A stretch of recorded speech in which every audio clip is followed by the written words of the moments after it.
Welcome. Ho Chi Minh City is the largest city in Vietnam and a megacity in the near future. This is also an economic and entertainment center, one of two important cultural and educational centers in Vietnam.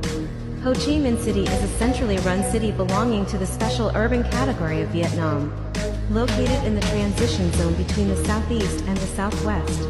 This will be the world's new megacity of over 10 million people.